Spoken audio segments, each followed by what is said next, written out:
Você lembra daquele dia, né? Aquele dia que você estava na sala de aula e seu coração simplesmente resolveu enlouquecer do nada, sem avisar, sem motivo. Você estava sentado na cadeira, tentando copiar alguma coisa do quadro, e de repente, tchan! Era como se alguém tivesse jogado um balde de água gelada na sua cabeça e, ao mesmo tempo, colocado fogo no seu peito. Seu coração batia tão forte que você tinha certeza que o colega do lado conseguia ouvir. Você não estava com medo de nada específico.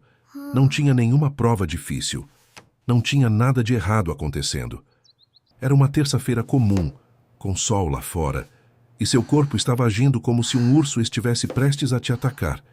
E o que você fez? O que qualquer criança de 12 anos faz quando algo inexplicável acontece com ela. Você ficou quieto. Você engoliu aquilo. Colocou tudo para dentro. Fingiu que estava bem. Olhou para o quadro, copiou o dever, esperou o sinal tocar e, quando chegou em casa, disse para sua mãe que estava com um pouco de dor de cabeça. Porque o que você ia falar? Mãe, meu coração disparou do nada e eu senti que ia morrer, mas ao mesmo tempo não sabia por quê. E agora estou com medo de que isso aconteça de novo? Você tinha 12 anos. Você nem sabia que isso tinha nome. E é aí que a história começa de verdade. Porque a ansiedade é cruel de um jeito muito específico. Ela não chega com uma placa escrita: "Olá, eu sou a ansiedade, prazer." Ela não se apresenta. Ela simplesmente aparece na sua vida um dia e finge que sempre esteve lá, como aquele parente chato que ninguém convidou para o churrasco, mas que aparece mesmo assim e fica até o fim, lavando a louça e agindo como se fosse da família. E você, com 12 anos, não tinha vocabulário para nomear o que estava sentindo. Você sabia que tinha algo errado. Mas algo errado é muito diferente de saber o quê. Então você foi construindo as suas próprias teorias. Eu sou fraco. Eu sou dramático. Todo mundo sente isso. Eu que não sei lidar. Tem alguma coisa muito errada comigo. E a mais cruel de todas. Eu deveria conseguir controlar isso. Essa última ali, essa fez estrago por anos, porque você passou a se cobrar de um jeito que não fazia sentido nenhum. Era como se você tivesse uma perna quebrada e ficasse com raiva de você mesmo por não conseguir correr. Você não sabia que estava machucado. Você achava que era preguiça, achava que era frescura. Não era. Vamos falar sobre como foi crescer com isso sem saber o que era. Você evitava coisas, só que você não chamava de evitar. Você chamava de "não tenho vontade". Você chamava de "não é pra mim". Você chamava de "não gosto disso". Você não foi na festa daquele amigo porque estava cansado. Mas a verdade é que 3 dias antes, você já estava com o estômago embrulhado de só pensar em ir. Você ficava imaginando como seria, quem estaria lá, o que as pessoas iam achar de você, o que você ia fazer com as mãos, se ia parecer estranho. Se alguém ia perceber que você estava nervoso. Você passava horas ensaiando conversas que nunca aconteciam. Horas, deitado na cama, olhando para o teto, montando roteiros na cabeça de situações hipotéticas. E se alguém me perguntar isso, eu respondo aquilo. E se der errado, eu falo assim. E se todo mundo rir de mim, eu faço o quê? Isso te parece familiar? E a escola, meu Deus. A escola era um campo minado. Não porque você era burro, porque você não era. Mas porque o simples ato de ser chamado para responder uma pergunta na frente da turma era suficiente para fazer seu mundo desabar. Não era medo de errar a resposta. Era o medo de que as pessoas olhassem para você e vissem algo que você mesmo não sabia nomear. Aquele tremor na voz quando você tentava falar. Aquele calor subindo pelo pescoço. Aquelas mãos que ficavam suadas do nada. E você achava que era só você. Que os outros não sentiam isso, que todo mundo acordava de manhã, colocava o tênis e ia para o mundo sem aquele peso no peito que você carregava como se fosse um colete de chumbo invisível. Agora vem a parte que ninguém fala. A ansiedade não é só aquele momento de pânico que dura alguns minutos. Esse é o fim, o resultado, o sintoma mais óbvio. A ansiedade vive muito antes disso. Ela vive na antecipação.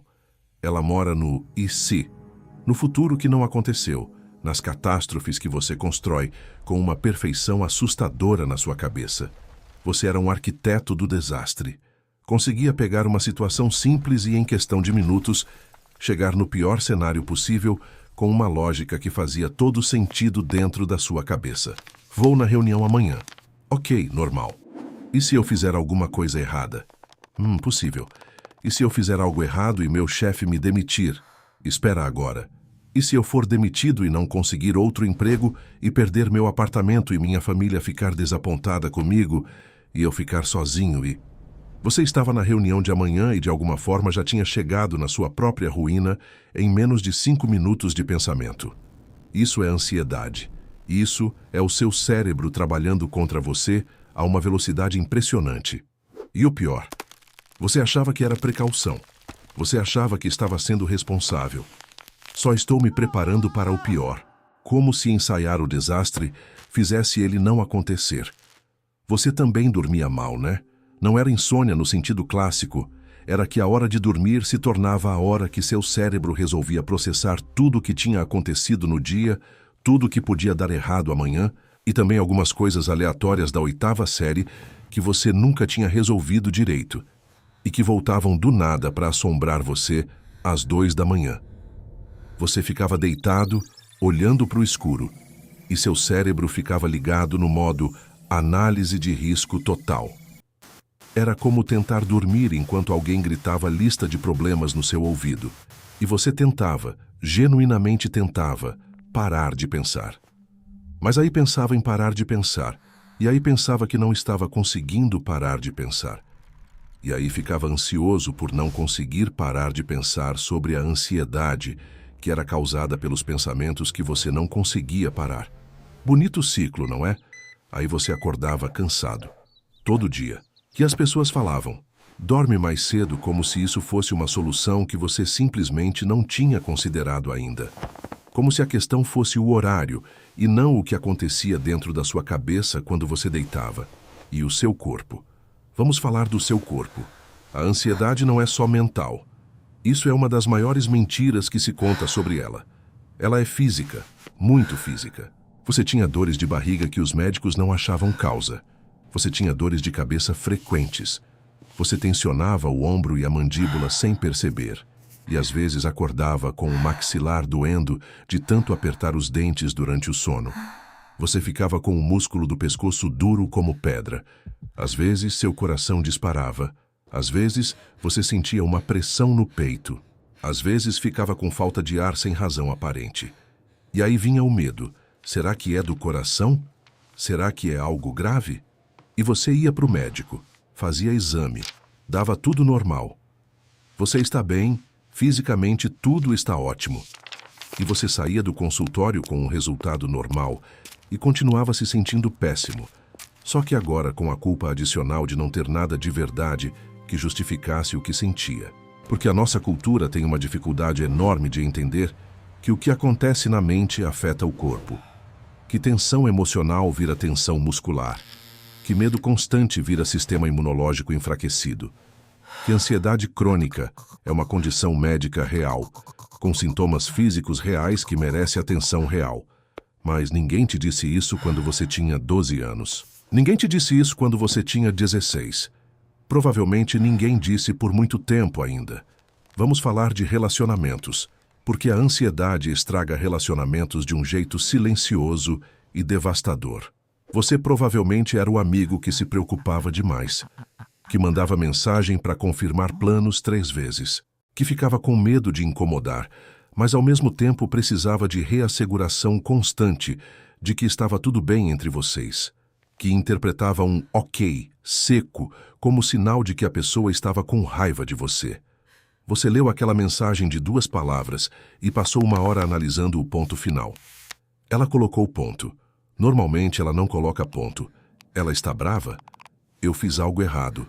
Deixa eu reler toda a conversa do começo para ver onde eu errei. Ou pelo caminho oposto, você se fechava completamente, porque era mais fácil não se aproximar do que se aproximar e depois sofrer. Você aprendia que se você não esperava nada, não se decepcionava. Então você construía um muro, chamava de personalidade introvertida, e ficava com ele. Em relacionamentos amorosos, então. Nossa Senhora! Ou você era ansioso demais, precisando de confirmação constante, com medo constante de ser abandonado, interpretando cada silêncio como rejeição. Ou você saía correndo antes de se apegar demais, porque seu cérebro calculava o sofrimento futuro e decidia que não valia o risco. Nenhum dos dois extremos é fácil de viver, e nenhum dos dois é jeito de ser. É ansiedade trabalhando dentro de você. Tem uma coisa que quero que você entenda, e quero que você entenda de verdade. Você não escolheu isso. Não é caráter fraco, não é frescura, não é drama, não é você sendo difícil de propósito. O seu sistema nervoso aprendeu, em algum momento da sua vida, que o mundo era um lugar que exigia vigilância constante. Pode ter sido uma infância com imprevisibilidade, pode ter sido uma experiência traumática, pode ter sido genética, pode ter sido uma combinação de 1000 fatores que você jamais vai conseguir listar completamente. Mas seu cérebro, tentando te proteger, ficou preso no modo de alerta, como um alarme de incêndio que dispara quando alguém acende um palito de fósforo. O alarme não está errado em existir. Ele está calibrado de um jeito que não serve mais para a realidade em que você vive. Isso é tratável. Isso é modificável. Isso não é quem você é para sempre. Mas deixa eu ser honesto com você sobre uma coisa. A maioria das pessoas que têm ansiedade passa anos sem diagnóstico. Anos. Não porque são burras ou descuidadas, mas porque a ansiedade é mestra em se disfarçar. Ela se disfarça de perfeccionismo. Você chama de alto padrão o que, na verdade, é medo paralisante de errar. Ela se disfarça de responsabilidade. Você chama de organizado e preocupado com o futuro, o que, na verdade, é incapacidade de viver no presente sem catastrofizar. Ela se disfarça de introversão. Você chama de não gosto de gente, o que na verdade é exaustão social causada por hipervigilância constante nos ambientes sociais. Ela se disfarça de cansaço. Você chama de estou esgotado, sem perceber que o que cansa não é o esforço físico, mas a quantidade absurda de energia mental que você gasta monitorando tudo, antecipando tudo, controlando tudo. E ela se disfarça, muitas vezes, de normalidade. Porque quando você cresce com isso, você não tem parâmetro de comparação. Você acha que todo mundo sente aquela angústia antes de eventos sociais. Você acha que todo mundo fica acordado pensando em problemas às 3 da manhã. Você acha que todo mundo tem o coração acelerado do nada de vez em quando. Não todo mundo. Você não é todo mundo nesse sentido. Quero te contar sobre o momento em que as pessoas geralmente descobrem. Não é um momento bonito, te aviso já. Geralmente é uma crise. Algo que sua caixa interna, que você foi enchendo de anos de emoção engolida, transborda de vez. Pode ser um ataque de pânico tão intenso que você vai parar na UPA achando que está tendo um infarto. Pode ser uma depressão que bate de vez, porque ansiedade e depressão são primas muito próximas e andam juntas com frequência. Pode ser um esgotamento total, aquele que deixa você sem conseguir sair da cama. E aí, finalmente, você vai num profissional. E ele faz algumas perguntas. E, de repente, em uma consulta em 1 hora, você tem um nome para aquela coisa que te acompanha desde os 12 anos. Transtorno de ansiedade. E sabe qual é a sensação mais comum nesse momento? Alívio. Não susto. Não negação. Alívio. Porque finalmente faz sentido. Finalmente aquela sensação de que tem algo errado com você tem uma explicação que não é você é fraco ou você é dramático. Finalmente, você sabe o nome do inimigo. E nomear o inimigo é o primeiro passo para poder enfrentá-lo. Mas vem a parte complicada. Saber o nome não resolve automaticamente. Queria que fosse assim, mas não é. Você não acorda no dia seguinte curado. O diagnóstico é o começo, não o fim. Tem trabalho pela frente, tem terapia, tem, em muitos casos, medicação. Tem o processo longo e às vezes frustrante de aprender a reconhecer seus padrões, de entender seus gatilhos, de desenvolver ferramentas para lidar com o que seu cérebro faz. E tem recaída, tem dias ruins, tem momentos em que você acha que já tinha vencido isso e ele volta com força total e você se sente no começo de novo, mas não está no começo. Porque agora você tem o nome. Agora você sabe o que é. Agora você tem escolhas que não tinha antes. Quero falar uma coisa diretamente com quem ainda não tem o diagnóstico, com quem está lendo isso e reconhecendo cada linha, mas ainda está no passo do talvez seja só eu mesmo. Não é. Ansiedade é o transtorno mental mais comum do mundo. No Brasil, estimativas apontam que cerca de 18 milhões de pessoas vivem com algum transtorno de ansiedade. 18 milhões. Isso é mais gente do que a maioria das cidades do mundo inteiro. Você não está sozinho nessa sensação. É mais importante, você merece ajuda. Não quando ficar insuportável. Não quando entrar em crise total. Agora, do jeito que você está. Porque o mito de que só se busca ajuda quando está ruim de verdade faz com que as pessoas esperem até estar destruídas para pedir socorro. E não precisa chegar lá.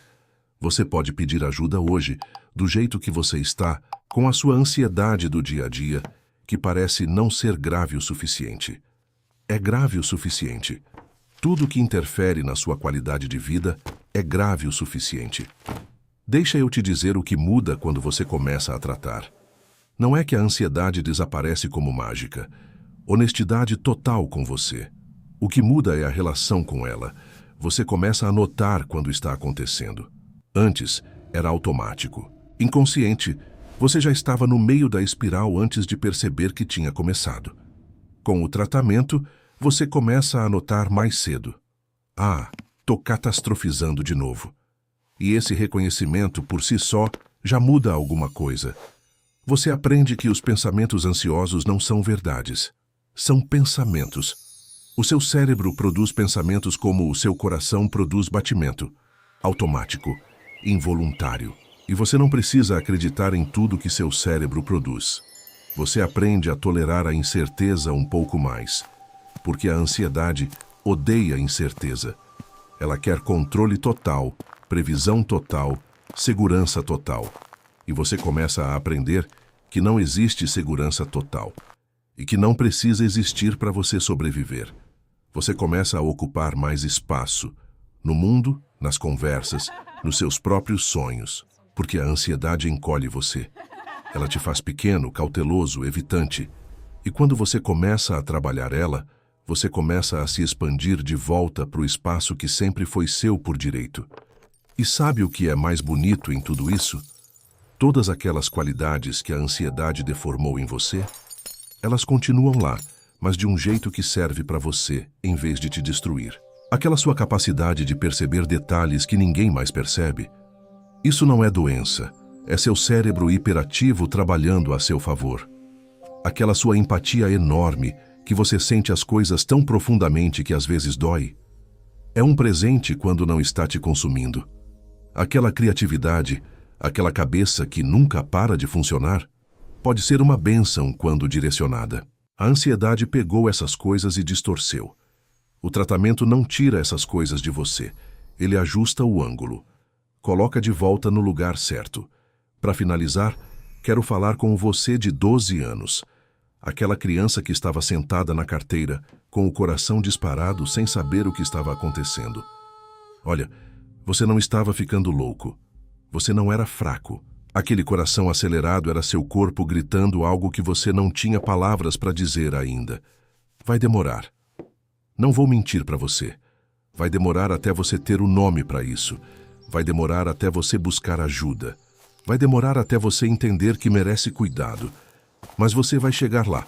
E quando chegar, você vai olhar para trás e vai sentir duas coisas ao mesmo tempo. Uma tristeza pelo tempo que passou carregando isso sozinho, sem entender. E um alívio enorme por finalmente estar do outro lado. Os dois sentimentos são válidos. A jornada não foi justa com você. Ninguém devia crescer sem entender o que está sentindo.